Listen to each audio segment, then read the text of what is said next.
let's jump to this classic Kamala Harris speech from July 14th, 2023.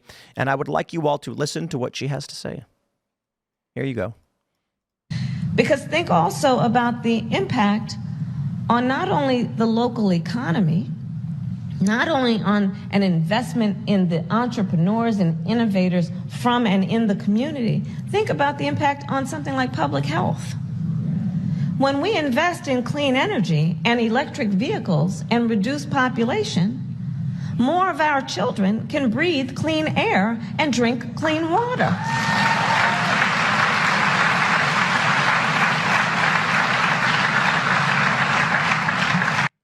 Because think also of I'm just going to real quick before anyone says anything. I want to play it one more time because I want to see what the audience says before anyone says anything. Just let me play it one more time. Energy and electric vehicles and reduce population, more of our children can breathe clean air and drink clean water.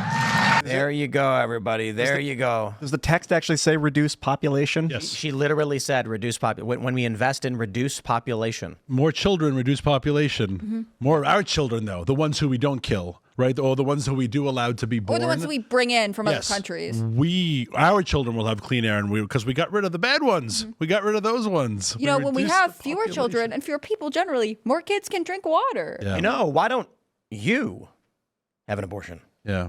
Have you talked to your doctor about if abortion is right for you?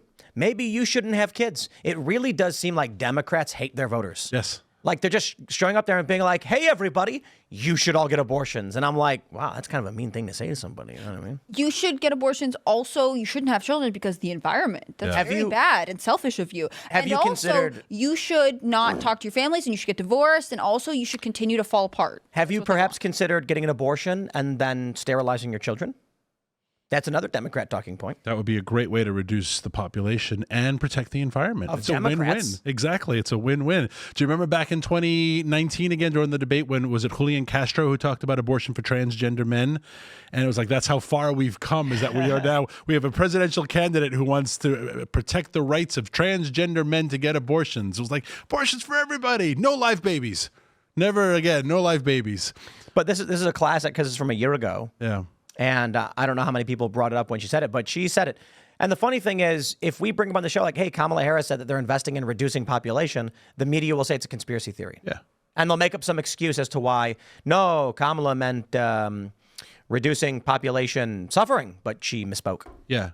She misread the prompter. They'll cover for her 100%. Right. Or you just didn't give the full context, right? You didn't give the full context of her quote, and you taken out of context, and that's just what they always And maybe say. it's even a cheap fake. It would be a great question, Madam Vice President. Loved your talk. Quick question. When you talk about reduced population, how would we go about doing that as a government? Crickets. I guess you could send people to war, maybe to a meat grinder. That's one way to reduce your population. You could let them. Oh, I know. You have a game show with 3 doors. And behind one of the doors, it's pitch black. And when you step forward, you just fall right into that meat grinder Ian mentioned. And then give everyone a ticket. That reduces population. Nah, in all seriousness, they're talking about discouraging people from having kids. They're talking about abortion. They're talking about finding ways to have so people do not have kids. I do not believe, because a lot of people think that there's like a grand conspiracy to literally cull the human population. When Bill Gates comes out and talks about stuff, he's telling you exactly what he thinks. He's not hiding it. He says we want to reduce population growth. We want to make population growth go way down. And that's what they're doing. That's their advocacy. They want people to not have kids. It's very first order. They write news articles saying don't have kids. It's like if people are making too much waste, therefore less people. That's like first order idiocy. Figure out what to do with the waste. It's a lot easier than trying to make less people. And it's a lot more fulfilling and rewarding than making less people. How to build rocket ships. And then we'll send people to Mars where they can colonize and we can expand human civilization into the stars. How about that? Shout out Elon Musk. Yeah. No dreams, no ambition, no way to solve things. Must destroy.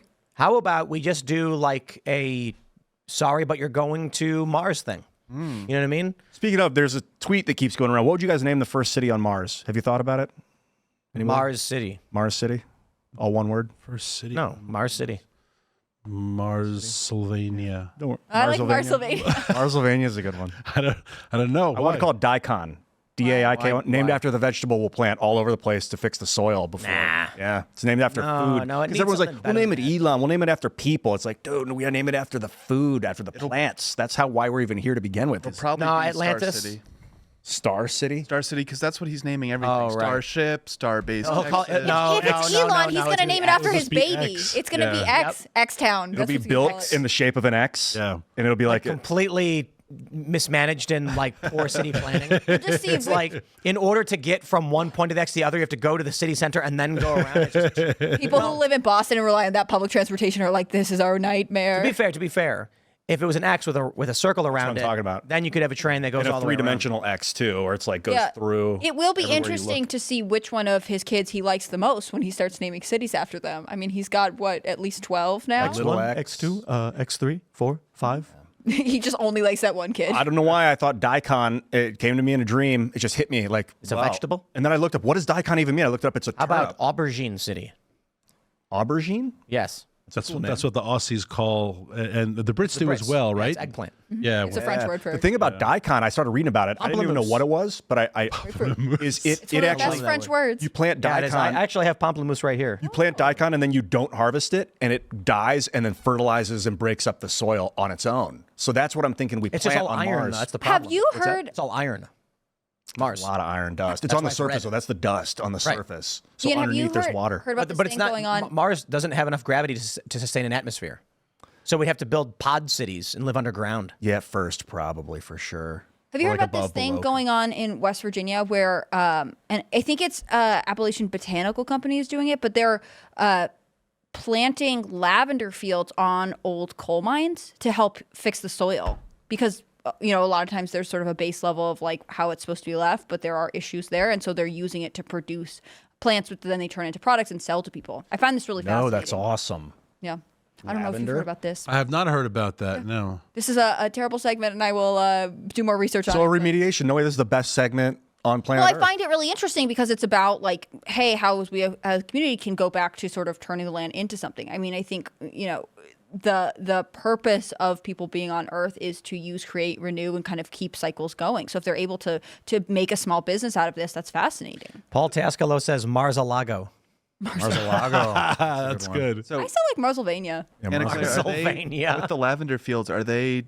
It's where like there used to be caves where they were mining coal. Yeah, it's I don't know what the qualifications for the land are, but basically West Virginia is famous for its coal mines, and their coal mines that have been shut down, and the companies that have left them or sold them, whatever. The soil is not like in its best state; it has issues, and so they're planting lavender fields, and then they're harvesting it and using it, turning it into different things. And it's sort of this business that I think is kind of unique to West Virginia. I mean, I wonder what kinds of possibilities there are if we were to look at these things as cycles and not just like, oh, you had a coal mine there and so now we hate this state. I mean, that's how I feel like the Biden administration treats coal dependent places. Like they are sort of done and gone from the past. I'm wondering if the added like biomatter would cause these mines to collapse.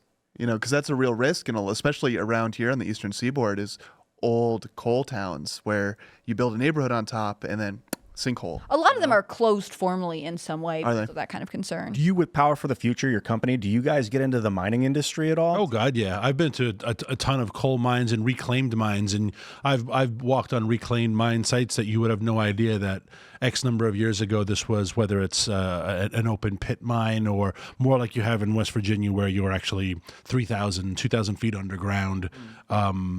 But yeah, I've seen mine sites that were reclaimed, and this is part of the responsibility of the mine is to reclaim the land, and you have no idea that used to be a mine, and they do a brilliant job at it, but they never get any credit for it because it's just more fun to demonize and blast. I wouldn't be surprised if when you do reclaim a mine, if the soil is maybe not conducive to growing corn.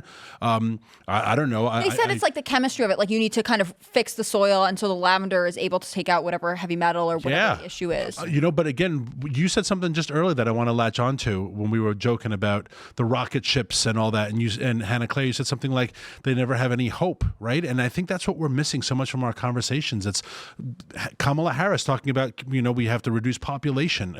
There's never talk about aspirations to go to Mars, or how do we take this soil and do something with it, or how do we turn daikon into we've lost the idea to dream about anything positive, and no, we haven't. This room hasn't, certainly by any means. You guys are all dreamers, but our political leaders have. Everything is so, we're going to die right now unless we vote for more.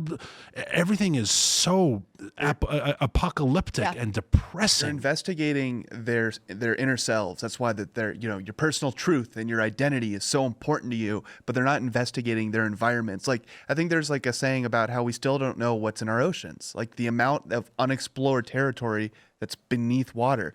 That's why Atlantis is such a popular talking point, because people don't know. But I think part of this is the obsession with self and forcing everyone to think about themselves constantly all the time is part of the intentional destruction of society, right? Like, if you're, like you're saying, if you hear everything is awful and this is the end of times and democracy and whatever else, you're fearful, right? You're scared, and you're kind of looking for immediate relief. And so anyone's able to kind of offer you pseudo solutions and might be able to temporarily get you to vote for them until they can create another crisis that gets you scared again, and it's on the cycle. I'm talking about you, Democrats.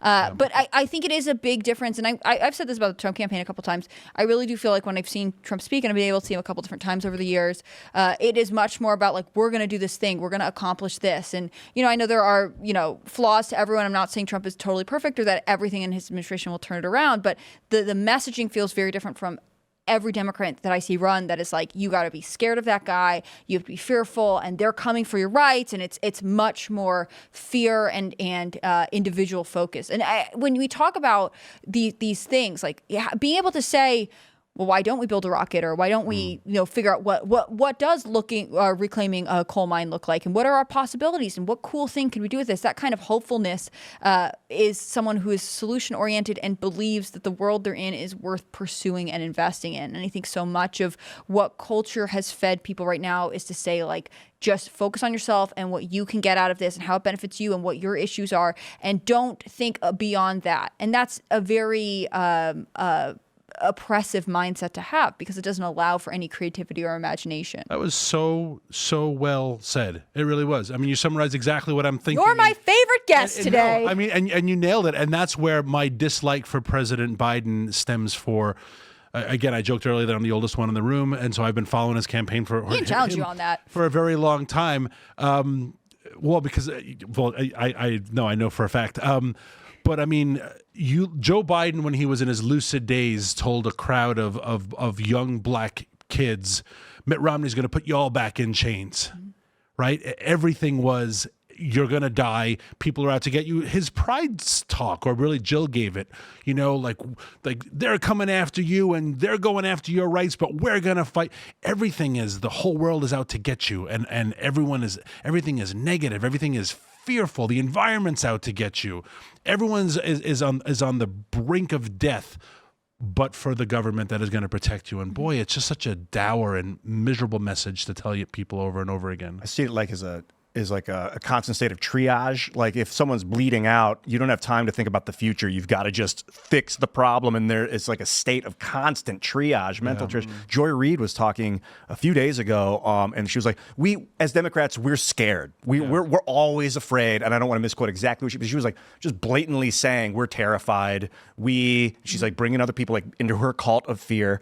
And it was just so sad to watch. But they're the ones with the hammers who go around smashing everything up while claiming they're scared. Right. I was going to say, they're triaging while also like cutting you somewhere else so you continue to bleed. Because if you don't need to heal, if you don't need triage, but someone that's all they know how to do, they're going to end up injuring you in order to triage you. It's a perpetuating cycle of obsessive. Do you know stories about like firefighters who become obsessed with then they kind of get into pyromania? Like, they start lighting fires for the glory of being like, I have saved everyone. Like, that's the Democratic Party right now. My dad one time said, I don't know if it's like a huge thing, but it's a story I've heard before, that there's occasionally people who will like create a crisis so they can come in and be the hero and save it. And that's the DNC completely all the time. That's like Munchausen syndrome. My dad was a fireman, and Tim's father also was a fireman. My dad, one time I was asking him about fire, he's like, you got to love it to kill it. And I was like, oh, God, that's deep, dude. But he never went so far as to light the fires, but he did start to gain like a love of the danger of the enemy. Right. Like obsession, almost obsessive love with the thing that he had to destroy. Well, I'm sure for firefighters in particular, it's like you have to respect that this is a very serious thing. It's incredibly hot. It has the ability to do whatever. And so you're sort of recognizing that it's a real threat. There's sort of a weird kind of respect there. But, you know, I don't think Democrats respect their voters when they try to intentionally keep them scared and compliant. I don't think that that's the attitude you want. And I think as a culture, it's extremely toxic. It is cancerous to the moral spirit of the country. If you feel like every day you are not valued and everything's about to fall apart and, you know, anything you love could be taken from you, then why pursue anything great? Why pursue a better life? Because really it's all, you know, your motivation is not there. There's nothing to live for. Obama was great at giving people hope in the beginning. Hope and change was his campaign. Well, he said it, but did he actually give people hope? Well, No, he yeah, gave people me just liked the warm, fuzzy he feeling. he gave me hope in 2008. I was like, okay, I have Can hope. we get some water? Can we get some water over here? Remember, people were always fainting at his events, and he'd call out, a hero. We need some water. And, be like, And when He's Trump turning up the thermostat so everyone falls over. when Trump was running in 2016, one of my biggest criticisms was that I felt like he was perpetuating the fear, that he was like, things suck, everything's bad, everything's a problem, we got to make it good again because it all sucks. And he doesn't do that anymore. Like he's changed. I've seen him change a lot in the last Now 7 years. he's talking about golf swings. Yeah, and like, I mean, at least he says his retribution is going to be making is going to be making the life world better. better. success, yeah. And which is way better than being like, my retribution is going to be get the bad guy, like go destroy the evil. He's not obsessed with the danger and the destruction anymore as much as he used to be, which is great. I think social media has made it so lucrative. We've on Pop Culture Crisis, we call it the trauma economy, right? So like, it's just so, and we talked about sad fishing, Hannah Claire, right before the show started, right? People love the sob stories. No one wants to see the cat get saved out of the tree anymore. They want to see the car crash. They want to see the house on fire. I like seeing the cat get saved out of the tree. Thanks for checking out this clip from Timcast IRL. Make sure to watch the show live Monday through Friday at 8 p.m. Subscribe to this channel, and we will see you all there.